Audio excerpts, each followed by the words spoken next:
Bismillahirrahmanirrahim. Assalamualaikum warahmatullahi wabarakatuh.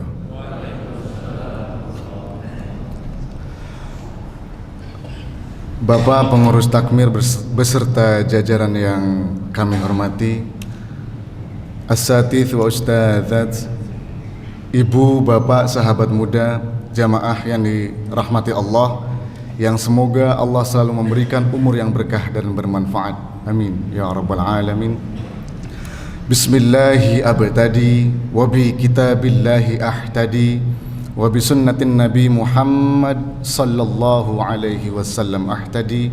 Al-mahmud Allahu jalla jalaluhu wal musalla alaihi wa aluhu wal mad'uwu lahu wal rijalu wal biladu. Amma ba'd. Ashhadu an la ilaha illallah wahdahu la syarika lah wa ashhadu anna Muhammadan abduhu wa rasuluh. Ibu, bapak, sahabat muda sekalian, pripun kabare? Alhamdulillah saya. Nggih.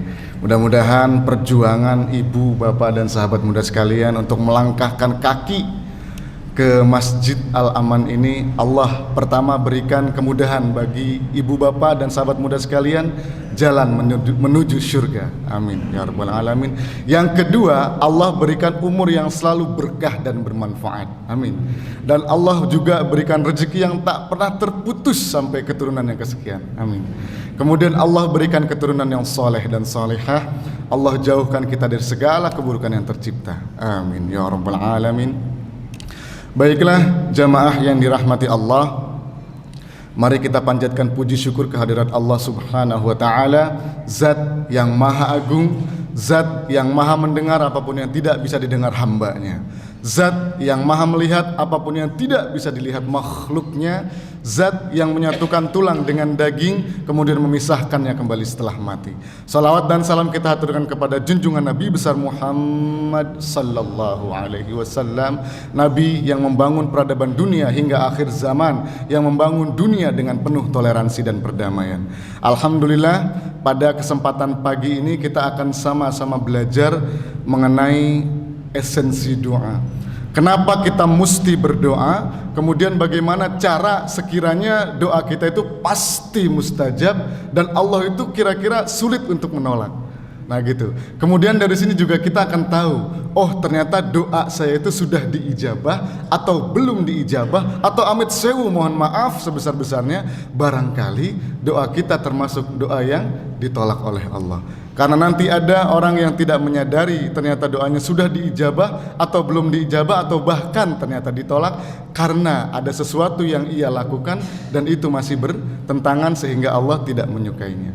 Karena kita tahu doa itu sangat suci dan akan berlabuh di tempat yang suci.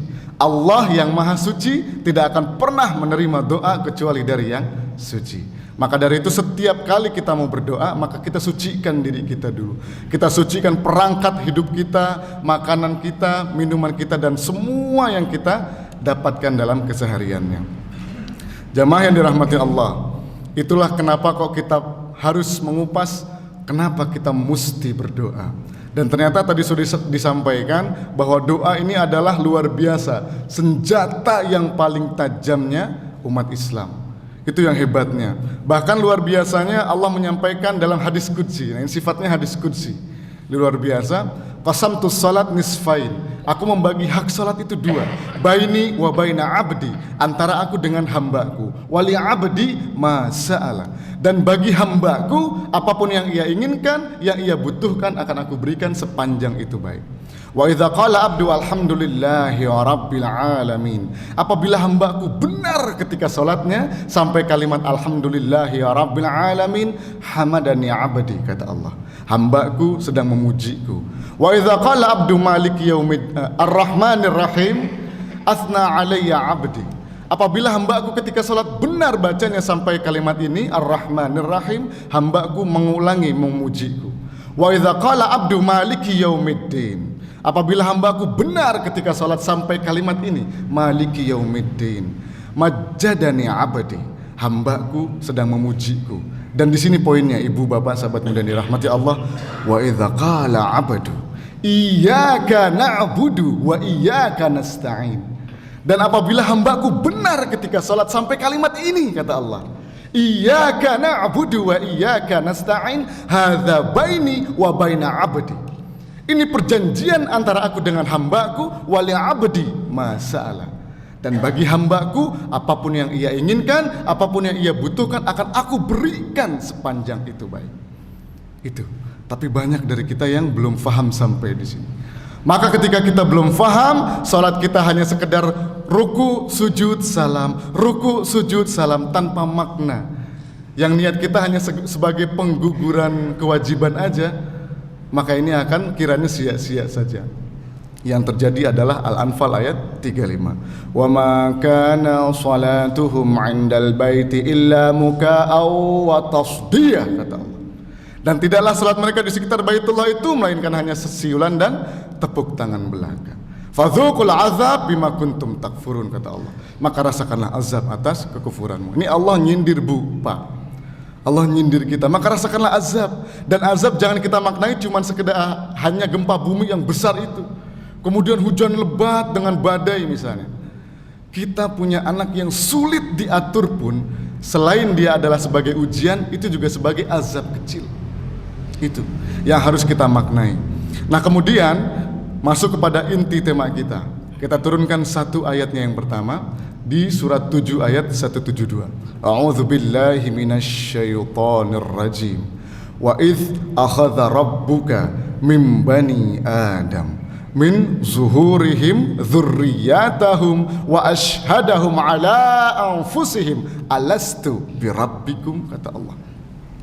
Dan ingatlah, pahamilah, dalamilah ketika Rabbmu membuat komitmen, membuat kesaksian atau komitmen kepada seluruh keturunan Adam tanpa kecuali. Alastu birabbikum. Itu, Bu, Pak, dalam bahasa Al-Quran bukan hanya mengingat, tapi mendalami, memahami. Bukankah misalnya ibu kalau ditanya, Bu, tadi jam 4 pagi ibu di mana? Ibu di situ mulai mengingat kembali, mendalami kembali dan memahami. Oh, tadi jam 4 saya sedang melangkah ke kamar mandi untuk berwudu misalnya. Itu misalnya. Kemudian Rabb, wa id akhadha rabbuka. Nah, Rabbun ini berasal dari sifat ar-rububiyah, yang punya makna yang mengatur semua hidup kita, yang mengobati ketika kita sakit, yang memberikan pengabulan doa, yang memberikan solusi ketika kita punya persoalan. Dan zatnya bernama Rabbun. Dan hebatnya, Bu, Pak, sahabat muda yang dirahmati Allah, kita semua sepakat dengan nama ini. Itu hebat. Seringkali di setiap kali kita mau berdoa, itu diawali dengan kata Rabb. Rabbana anzilna munzala mubaraka, Rabbana hablana min azwajina, Rabbana atina fid dunya hasanah wa fil akhirati hasanah wa qina adzabannar. Doa apa itu, Bu? Oh, sapu jagat, ini luar biasa. Cuman ada di Indonesia. Nabi nggak kenal. Ini uniknya di Indonesia, ada doa, ada sapunya, ada doa, ada jagatnya. Itu hebat. Itu kerennya Indonesia. Sapu jagat. Rob, luar biasa. Itu jamaah yang dirahmati Allah. Yang kemudian setelah ini kita tahu ternyata, oh iya ya, doa itu sangat penting bagi kita semua sebagai umat muslim. Dan hebatnya, ada orang yang gak mau berdoa, ini Allah pasti berikan azab. Dan pernah kami singgung kala itu di pertemuan sebelumnya, ada satu nama yang hebat, gak pernah mau berdoa, sombong, mengaku Tuhan, dan namanya diabadikan dalam mushaf kita, yaitu Fir'aun. Luar binasa. Luar binasa itu hebatnya, angkuhnya, gak pernah mau berdoa, mengaku dirinya Tuhan. Maka Allah berikan azab di situ. Kita masuk bagaimana sih cara atau rumus yang pertama supaya doa kita itu kira-kira mustajab seperti itu. Surat 2 ayat 186. Wa idza sa'alaka 'ibadi 'anni fa inni qarib. Ujibu da'watad da'i idza da'an, kata Allah. Hai Muhammad, nanti kalau ada hambaku yang bertanya tentang aku, maka jawab aku ini dekat. Ujibu da'watad da'i idza da'an. Aku pasti mengijabah doa kalau engkau meminta kepadaku. Ujib itu fi'il mudhari, Ibu Bapak, jamaah yang dirahmati Allah. Ajaba yujibu. Artinya sepanjang kita meminta, Allah pasti akan berikan. Itu luar biasa. Nah, kemudian ayatnya belum berhenti sampai di sini. Falyastajibuli, itu kata Allah. Falyastajibuli, maka bersegera. Ketika Allah panggil subuh, jam berapa sekarang? 3.50. Misalnya 3.50 Allah panggil, Allahu Akbar, Allahu Akbar misalnya. Allah sudah panggil. Maka Allah panggil 3.50, kita datang 3.50 misalnya. Ini yang biasanya doanya itu insya Allah mustajab. Allah panggil 3.50 tadi. Kemudian ada yang lebih hebat.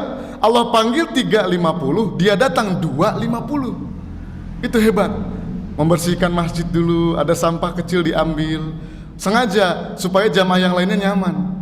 Ya, ini yang tidak egois. Yang biasanya ini iman di atas rata-rata. Seringkali ketika dia punya persoalan, belum dia mengadakan tangan, Allah udah selesaikan persoalannya. Dia punya keinginan, belum angkat tangan, Allah udah kasih. Itu. Ini contohnya Imam Malik kala itu diskusi dengan Imam Syafi'i. Imam Syafi'i bilang, wahai guru, doa itu kita usaha dulu, baru nanti Allah akan kasih. Wahai muridku yang saleh, tapi ada doa yang kita belum angkat tangan, kita belum mengucap, Allah udah kasih. Enggak gitu wahai guru rumusnya. Kita usaha dulu. Nah, singkat kisah, beliau berpisah. Kemudian Imam Syafi'i berjalan. Ketika di tengah perjalanan dipanggil oleh bapak-bapak yang sedang panen anggur. Di Arab itu Pak Bu, orang punya kebun kurma berhektar-hektar itu biasa aja. Enggak disebut orang kaya. Orang disebut kaya di Arab itu yang punya kebun anggur. Itu yang disebut orang kaya. Karena jarang dan sulit di sana. Dulu, sekarang mungkin sudah mudah. Nah, kemudian, wahai anak muda, ta'al, kemari bantu saya panen anggur.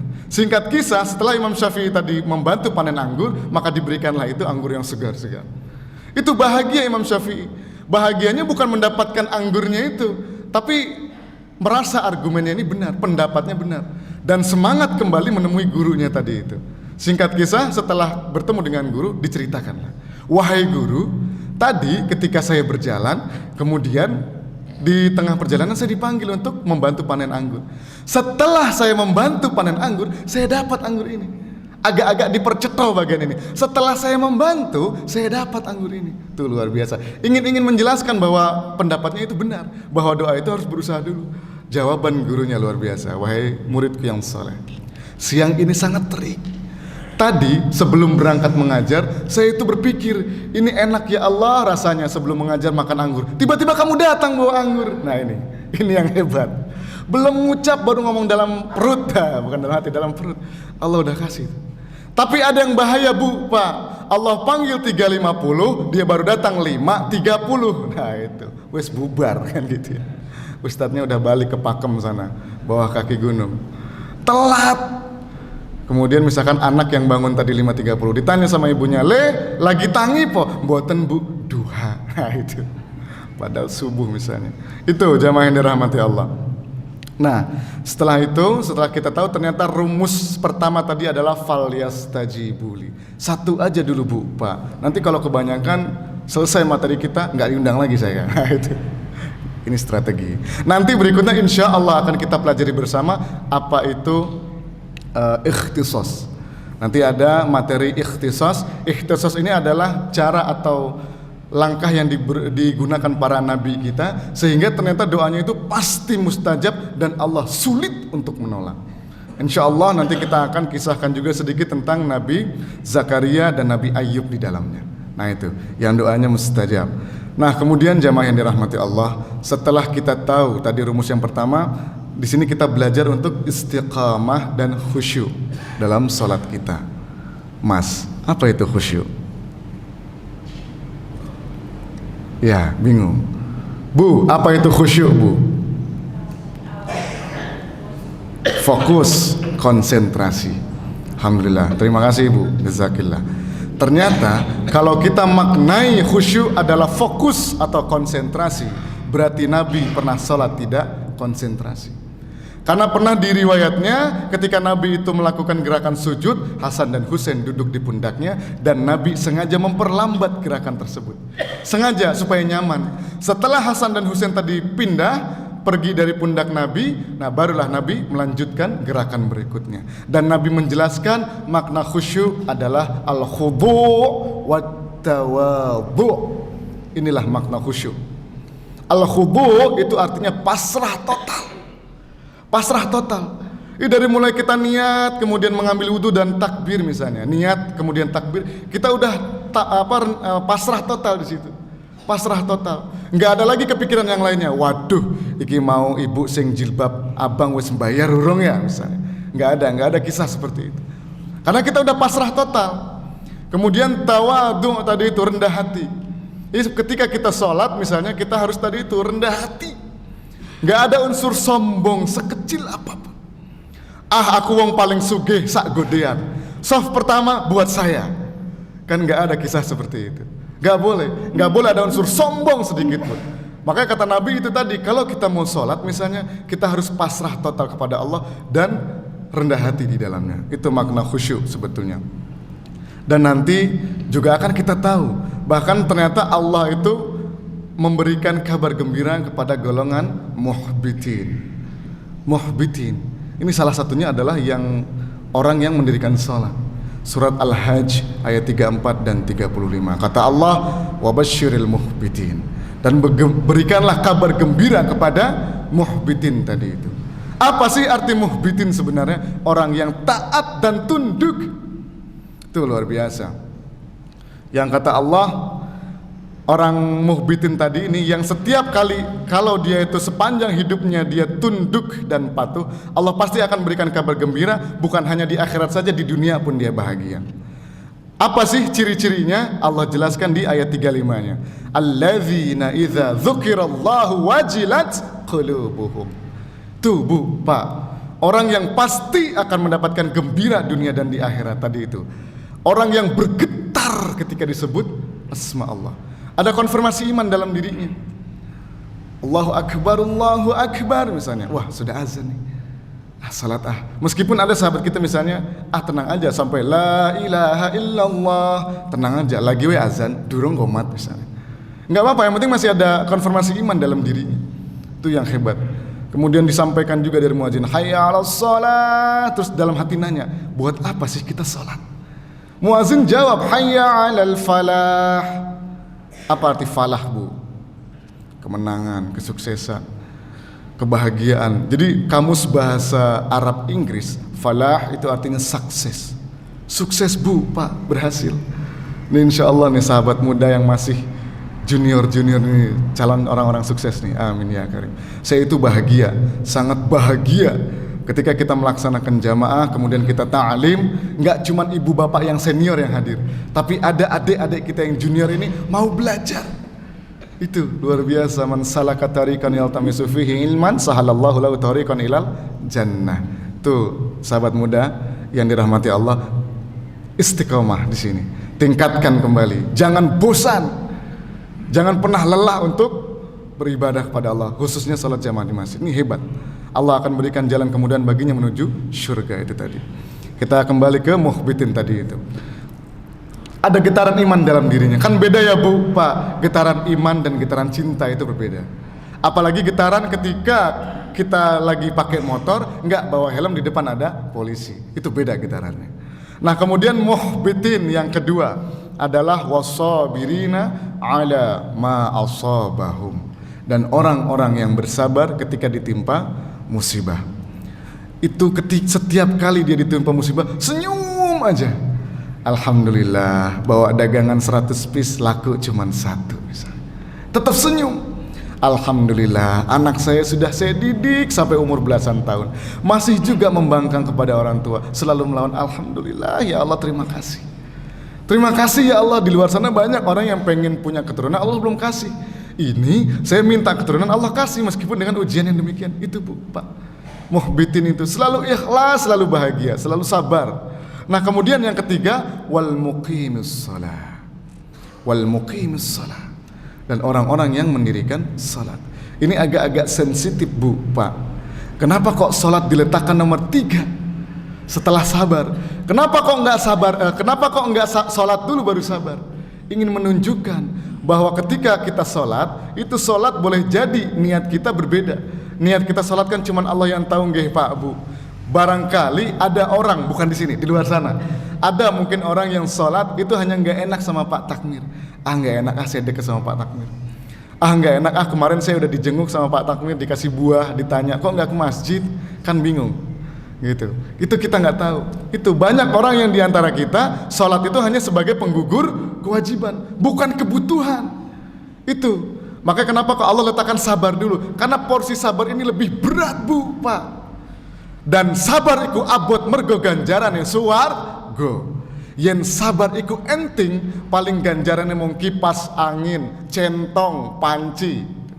Buktiin aja. Itulah kenapa kok sabar itu tuh berat, karena emang ganjarannya syurga. Nah kemudian muhbitin yang terakhir adalah wa mimma razaqnahum yunfiqun. Tuh. Wa mimma razaqnahum yunfiqun. Dan dari apa-apa yang telah kami berikan kepada mereka, mereka meninfakkan. Anfaqa yunfiku, ada sesuatu yang masuk kemudian dikeluarkan kembali sebagian untuk orang yang membutuhkan. Yang sadar Bu Pak, sahabat muda yang dirahmati Allah, bahwa harta yang kita punya sekarang itu tidak 100% itu milik kita. Ada hak orang lain yang Allah titipkan lewat kita dan kita berikan kepada yang lebih membutuhkan. Dan sekarang kita diuji. Kita diuji, keluarga kita, saudara kita di negeri seberang sana yang sedang membutuhkan bantuan kita. Dan mirisnya di antara kita masih ada yang berpikir, ngapain sih ngurus negara orang, negara sendiri aja belum bener. Hati-hati, ini sensitif. Dan kita diuji di situ Bu Pak. Ya Allah juga sindir, Allah tegur di surat At-Taubah ayat 41 itu. Ada yang hafal? Ada door prize nih. Sahabat muda mungkin ada yang hafal? Infiru khifafau wasiqalan. Dan berangkatlah kalian dalam keadaan ringan maupun berat, kata Allah. Jadi Bu Pak, kalau kita berangkat misalnya untuk berjuang, beribadah, pengajian dalam keadaan ringan itu biasa. Tapi ada yang dalam keadaan berat, ini dia tetap berjuang, dia tetap berangkat. Itu yang hebat. Yang Allah sampaikan di situ, berangkat. Mau mudah, mau sulit, berangkat. Kemudian apa ayat berikutnya? Dan dan berjuanglah wajahidu bi amwalikum wa anfusikum fi sabilillah. Ini juga agak sensitif Bu Pak. Ini Allah sering menyampaikan satu paket. Wajahidu bi amwalikum wa anfusikum. Gak cuma di ayat ini aja Allah sampaikan. Amwal wa anfus. Dan berjuanglah kalian dengan harta dan jiwa kalian fi sabilillah, di jalan Allah. Berjuang, kita itu hidup untuk berjuang. Kalau kita capek, ya pulang. Itu kenapa kok kita capek? Karena kita ini di dunia Bu Pak. Kalau kita mau enak, istirahat ya di akhirat, pulang. Karena istiqomah itu berat, yang ringan itu istirahat. Istirahat yang ringan. Berjuang dengan harta dan jiwa. Mas, Bang, kenapa kok yang disebut hartanya dulu baru jiwanya? Ingin menyampaikan kalau jiwa kita belum bisa berjuang, minimal harta kita yang berjalan. Kita belum bisa berangkat sampai sana, minimal harta kita yang berangkat sampai sana. Itu Allah sampaikan demikian. Allah sebetulnya lebih suka apabila jiwa kita yang berangkat, yang berjuang. Tapi Allah tahu keterbatasan kita, kemampuan kita, maka Allah sampaikan, berikan keringanan di sini. Hei hambaku, berangkatlah, berjuang. Kalau jiwa kamu belum bisa berjuang, belum bisa berangkat, maka hartamu itu perjuangkan, jalankan. Itu kata Allah dalam surat At-Taubah ayat 41 tadi itu. Dan hebatnya Allah kisahkan juga ada salah satu sahabat yang Allah berikan kemuliaan tadinya luar biasa. Pak Abdurrahman bin Auf itu sahabat Nabi yang kaya atau tidak? Ibu tahu kaya atau tidak Bu? Wah, kaya. Ini hampir benar. Hampir benar. Ternyata Abdurrahman bin Auf itu bukan sahabat yang kaya, melainkan kebangetan kayanya. Itu Bu Pak. Jadi kalau ada sahabat kita mungkin di sekitar kita yang punya mobil Mercy 10 atau 20, itu biasa. Itu biasa, itu kaya biasa. Itu Abdurrahman bin Auf kayanya kebangetan. Punya kapak terbuat dari emas. Bapak-bapak yang ada di sini aja punya kapak aja belum tentu, paling cangkul minimal. Ini Abdurrahman punya dan terbuat dari emas, hebat. Itu pernah konvoi berdagang kala itu, membawa 600, apa istilahnya kala itu? Kalau diistilahkan, diibaratkan sekarang, itu sama dengan membawa 600 truk. Yang kalau sering dipakem itu setiap hari nggak pernah absen itu truk mondar-mandir ngambil pasir. Nah, itu cuman bawa pasir Bu, Pak. Abdurrahman bin Auf kala itu dan jajarannya 600 truk itu isinya emas dan berlian. Wah, hebat. Ibu mau nggak Bu dikasih 1 truk? Wah, kira-kira Ibu kalau dikasih tadi itu emas dan berlian 1 truk, Ibu menerima atau sulit untuk menolak? Tuh, hebat. Tapi ujiannya, poinnya dari Abdurrahman bin Auf ini, dari sahabat Nabi yang kebangetan kayanya, punya niat. Dari tempat tinggalnya pengen berangkat ke Madinah, bertemu dengan Nabi untuk belajar Islam lebih baik lagi. Dan kala itu terdengar berita ini sampai ke pembesar kafir kala itu. Dipanggillah, "Hei Abdurrahman, ta'al kemari." Dikumpulkan itu warga desa kala itu. "Kalau kamu mau berangkat ke Madinah bertemu dengan yang namanya Muhammad itu silahkan berangkat, tapi tinggalkan semua hartamu. Silakan berangkat hanya dengan baju yang melekat dalam tubuhmu aja, dan kamu belum tentu bertemu dengan dia. Boleh jadi di tengah perjalanan kamu mati." Pak, Bapak kalau dikasih pilihan, mau ketemu Nabi tapi Bapak yang tadi hartanya ditinggalkan semua, berangkat hanya dengan pakaian yang melekat dan belum tentu ketemu Nabi, atau Bapak tetap di rumah aja? Wah, kan bingung kan jawabnya? Bingung. Ada yang dalam hati bilang tetap di rumah gitu. Untung nih pas nggak zaman Covid. Kalau pas zaman Covid di rumah aja Mas gitu. Ini repot. Abdurrahman bin Auf tetap berangkat, gas mangkat, berangkat. Nah kemudian istrinya juga ditanya, "Hei Fulana, kamu juga sama. Silakan kalau kamu mau berangkat ke Madinah bertemu dengan yang namanya Muhammad itu, silakan berangkat hanya dengan pakaian yang melekat dalam tubuhmu, hartamu berkurang, atau kamu tetap di sini, hartamu bertambah kali lipat dan kamu dapat suami yang lebih baru, sing luwih nom tuh, yang lebih seger." Bu, gantian. Kalau ibu dikasih pilihan, ibu mau berangkat tapi nggak ketemu bapak lagi, bersama bapak tadi hidup melarat, atau ibu tetap di rumah, harta nambah untuk bojo anyar Bu, ibu pilih yang mana? Wah, Bapak sabar dulu Pak, nanti ada pertanyaan lagi untuk Bapak, tenang. Mana Bu? Berangkat itu. Wah, tuh malu-malu ibu. Biasa ibu nih kalau pertama malu-malu, nanti kalau udah lama malu-maluin. Nah itu, lama-lama malu-maluin. Dan ternyata istri Abdurrahman bin Auf ini memilih tetap tinggal, memilih tempat tetap tinggal. Akhirnya hartanya nambah dari suaminya tadi itu, dapat suami yang baru yang lebih seger, lebih ganteng. Oh gimana gak ganteng, hartanya banyak, cowok mana yang gak mau. Nah kemudian singkat kisah, sampailah tadi Abdurrahman bin Auf ke Madinah tadi itu, dan berita ini terdengar sampai ke orang yang paling kaya di Madinah kala itu. Dipanggil, "Ya akhirul karim, ta'al kemari. Saya dengar," tuh hebat Bu Pak zaman dulu, WhatsApp belum ada, Twitter jangan kira, SMS jangan mimpi, tapi berita ini sampai terdengar kala itu cepat. "Saya dengar kamu dulunya orang yang kebangetan kayanya, kemudian sekarang fakir." Kalau miskin masih mending Bu, ini fakir di bawahnya lagi. "Saya dengar sekarang kamu fakir karena kamu datang ke sini untuk bertemu dengan Nabi." Dijawab, "Betul. Kalau memang betul beritanya begitu, maka aku akan berikan sebagian hartaku untukmu. Dan saya dengar ketika engkau berangkat ke sini, istrimu meninggalkanmu. Tuh. Karena istrimu meninggalkanmu, maka aku berikan pilihan. Silakan engkau menikah dengan orang yang ada di Madinah ini, atau dengan salah satu bagian dari keluargaku, dan nanti pernikahannya akan aku fasilitasi semuanya, full 100%. Nah ini pertanyaan untuk Bapak. Yang tadi saya bilang kan, sabar dulu Pak. Bapak kalau misalnya ditanya, ditawarin Pak, Bapak silakan menikah dengan orang yang gadis di sini, atau yang sudah janda juga nggak apa-apa, atau dengan salah satu keluarga saya misalnya, nanti saya fasilitasi semua pernikahannya. Kira-kira Bapak menerima atau tidak menolak sama sekali? Tuh, wow, dua-duanya tuh. Tuh, Mbah juga bingung untuk jawabnya gitu kan.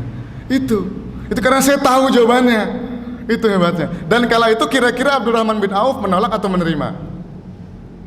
Menerima. Karena tahu berangkat ke Madinah itu untuk berjuang lillahi ta'ala, maka pasti tawaran ini datang dari Allah. Dan Abdurrahman bin Auf terima tawaran itu. Nah, dari kisah sahabat ini menceritakan kepada kita yang namanya berjuang itu tidak mudah. Kadang perlu dengan tetesan air mata, kadang dengan darah misalnya, pun dengan dalam hal berdoa. Kita misalnya mau istiqomah untuk tahajud, itu juga nggak mudah, Bu, Pak. Ditambah ada huruf ta di situ, berasal dari kata hajada. Nah itu. Kemudian ditambah tahajud. Ingin membuktikan dalam bahasa Arab itu, kalau huruf di awalnya ada huruf ta di situ, itu punya makna. Kita perlu berjuang di situ, nggak mudah. Dan ada tasdid di dua huruf sebelumnya, tahajud di situ. Ingin membuktikan juga ini nggak mudah, maka harus berjuang di situ. Kan nggak mudah, Bu, Pak, kita untuk mau punya kebiasaan baik tahajud misalnya. Nanti malam berupaya saya pengen istiqomah untuk tahajud. Bikin pasang alarm 3 kali. Alarm pertama jam 1, alarm kedua setengah 2, alarm ketiga jam 2. Alarm 1 untuk mematikan alarm berikutnya, alarm kedua untuk mematikan alarm berikutnya, dan alarm ketiga siap-siap. Dan ketika siap-siap pun, Bu, Pak, belum tentu langsung jalan wudhu. Kadang ketika duduk sambil senderan itu merem lagi. Itu yang disebut bahwa untuk tahajud aja itu nggak mudah. Pengen berdoa sama Allah itu nggak mudah, maka harus ada perjuangan di situ. Dan kenapa kok tema kita sekarang, kenapa kita mesti berdoa? Jadi ternyata doa ini adalah esensi kita sebagai hamba. Dan kita butuh Allah sebagai Khalik tadi itu, yang memberikan pengobatan ketika kita sakit, yang mengabulkan semua doa-doa kita sepanjang itu baik, dan memberikan ampunan kepada kita dari dosa-dosa yang kita miliki tadi itu. Baiklah, Ibu, Bapak, sahabat muda yang dirahmati Allah, sebentar lagi kita tutup. Di penghujung acara ini kami ingin menyampaikan kembali bahwa tentang bab doa ini itu sangat suci, sangat luar biasa pentingnya bagi kita. Jangan sampai misalnya kita hidup sudah puluhan tahun misalnya kita nggak mau berdoa sama sekali. Sholat sampai salam udah langsung pergi gitu aja. Itu jangan sampai. Dan di umur-umur kita ini, dari umur kecil sampai umur misalnya sudah senior, kita mesti berdoa. Itulah hebatnya. Di dalam umur bahasa Jawa semua ada maknanya. Bahasa Jawanya 11 apa, Pak? 11. 12 nopo, Bu? Rolas. Sampai 19 apa, Pak, Bu? 19. Apa makna usia dari 11 sampai 19 itu? Nah, ternyata dari umur anak-anak kita atau kita dulu ketika umur 11 sampai 19 itu punya makna, diambil dari welasnya itu, welas asih. Itu rasa kasih sayangnya masih sangat tinggi. Bahkan amit saya mohon maaf, kok dulu handphone itu nggak pernah di password, sekarang ini kok anak saya sering password HP-nya ya. Apakah ada yang disembunyikan gitu, pulang sekolah HP di password. Itu rasa kasih sayangnya masih tinggi-tingginya. Makanya seringkali anak kita itu lebih sayang kepada temannya di sekolah daripada kepada orang tuanya. Itu wajar. Welas asih. Kemudian nanti anak kita beranjak dewasa. Umur 21. Apa bahasa Jawanya, Pak? Selikur. Langsung kita percepat. 29, Bu. Songolikur. Apa maknanya? Ya, Bapak luar biasa. Lingguh kursi. Selikur, songolikur, lingguh kursi. Wayah-wayah yang golek kedudukan, cari kedudukan, cari kemapanan tadi itu. Tapi ada yang beda dari 21 sampai 29 ini. Apa itu? Selawe, 25. Kenapa kok enggak 25 wae? Kenapa kok selawe? Maknanya napa, Pak? Nah, siap rabi kata Bapak. Selawe seneng-senenge lanang lan wedok. Nggih, saestu. Itulah kenapa kok umumnya orang menikah itu usia 25. Meskipun ada yang meleset sedikit, ada yang meleset agak-agak banyak dikit di atas 30-an. Nggak apa-apa, tapi tadi itu umumnya 25 tadi. Kemudian beranjak misalnya Bapak 40, 50, napa Pak 50? Seket, maknanya Pak. Seneng nganggo iket. Seneng ketonan pakai peci. Makanya kami ketika KKN di Purwobinangun Pakem sana, amin saya mohon maaf Pak, dukuhnya itu tetangga kita, sahabat kita sebelah. Saya tanya, Pak, Bapak itu kan mohon maaf ya Pak, kan Bapak bukan muslim. Kok Bapak senang pakai peci? Nggih Mas, saya emang senang pakai peci baru-baru ini aja. Itu bukti bahwa ternyata umur 50-an itu senang nganggo ikat. Ibu kadang nganggo ikatnya di perut, Bapak di kepala. Kemudian naik statusnya, naik levelnya. Sewida 60. Apa maknanya Pak?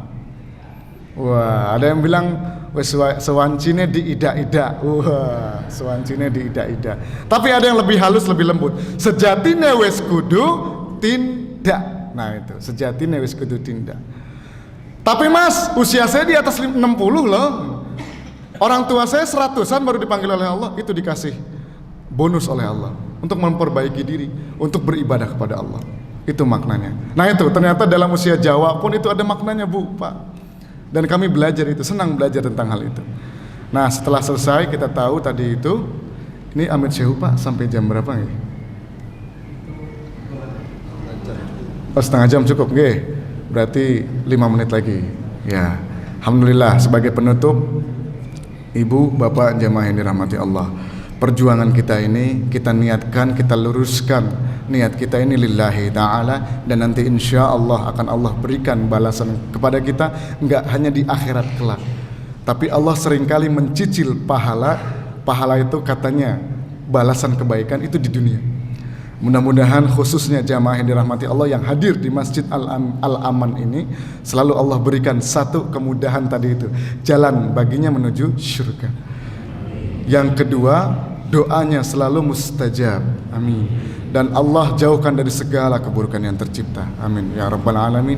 Dan mari kita tutup pertemuan kita kali ini dengan berdoa bersama. Silahkan kita ambil posisi duduk yang rileks karena kita mau minta sama Allah. Nabda bi qiraatil Fatihah.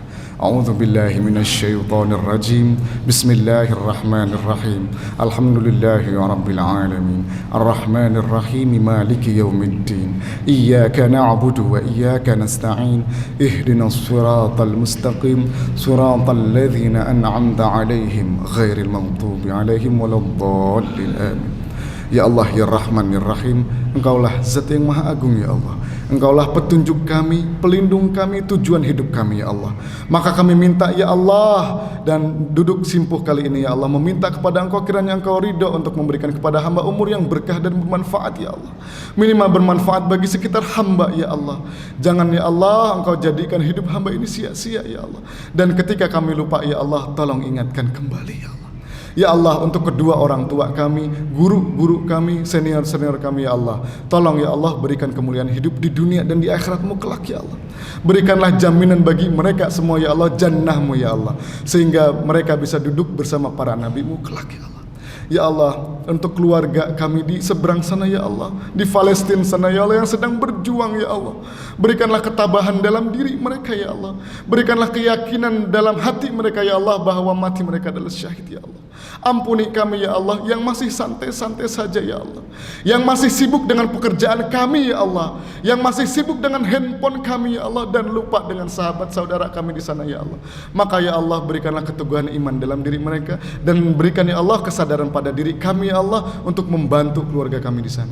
Ya Allah, jika ada sahabat atau jamaah di masjid ini yang punya banyak dosa ya Allah, jangan ya Allah Engkau izinkan pulang kecuali Engkau ampuni semua dosa-dosanya ya Allah.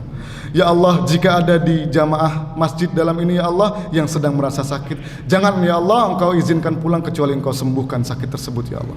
Ya Allah, jika jamaah di masjid ini ya Allah ada yang punya persoalan, jangan Engkau izinkan pulang ya Allah kecuali Engkau selesaikan persoalannya ya Allah. Allahumma la sahla illa ma ja'altahu sahla wa anta taj'alul hazna idza syi'ta sahla.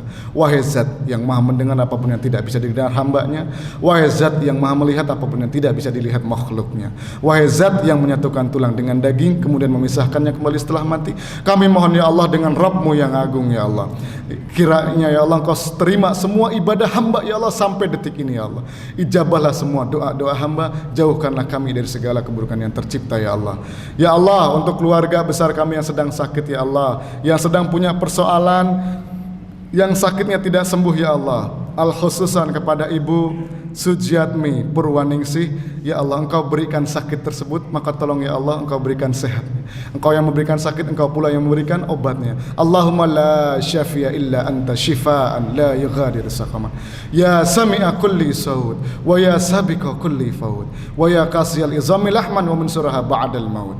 As'aluka bi asma'ika al-azam wa bismika al-akbari mahzunun maknun alladhi lam yatali' alaihi ahadun minal mahlukin. Allahumma ghafir lana dhunubana wa liwalidayna warhamhuma kama rabbayana sighara. Rabbana atina fid dunya hasanah wa fil akhirati hasanah wa qina adzaban nar. Subhana rabbika rabbil izzati amma yasifun wa salamun alal mursalin walhamdulillahi rabbil alamin. Demikian ibu, bapak, sahabat muda yang dirahmati Allah, semoga Allah mengijabah doa-doa kita semuanya. Kami mohon maaf apabila ada salah kata dari kami. Nasru minallah. Wassalamu alaikum warahmatullahi wabarakatuh.